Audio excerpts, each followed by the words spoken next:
નમો નમઃ. હું કેવિલ ગોર. આજે આપણે અર્થ વિશે વાત કરશું. અર્થ એટલે કે ધન, પૈસા.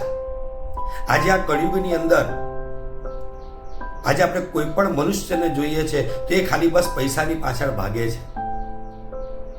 પણ ધન એ આપણાને ભાગ્ય અને નસીબથી પ્રાપ્ત થાય છે.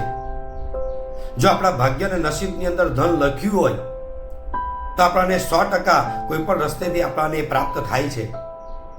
પણ એ ધનનું સુખ આપણે ભોગવી શકતા નથી. એ ધનનો પ્રારબ્ધ આપણે કરી શકતા નથી. આથી એ ધનને સુખમય બનાવવા માટે, શાંતિમય બનાવવા માટે આપણે કર્તવ્ય કરવું પડે. અને કર્તવ્ય એટલે કે ભગવાનની પાઠ, માળા, પૂજા, જપ, તપ.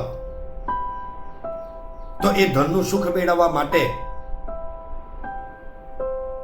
આપણે કર્તવ્ય એટલે કે મહાલક્ષ્મી ચ વિદ્મહે વિષ્ણુ પત્ની ચ ધીમહિ તન્નો લક્ષ્મી પ્રચોદયાત.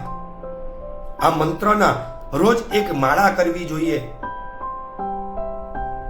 આ માળા તમે 27 દિવસ કરો. આ 27 દિવસની અંદર તમને ધનની પ્રાપ્તિ થશે અને એ તમારા ઘરની અંદર રહેલું ધન એ સુખમય બનશે, શાંતિમય બનશે અને એનું સુખ આપણે ભોગવી શકશું.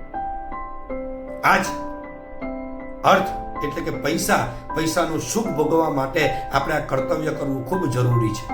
નમો નમઃ.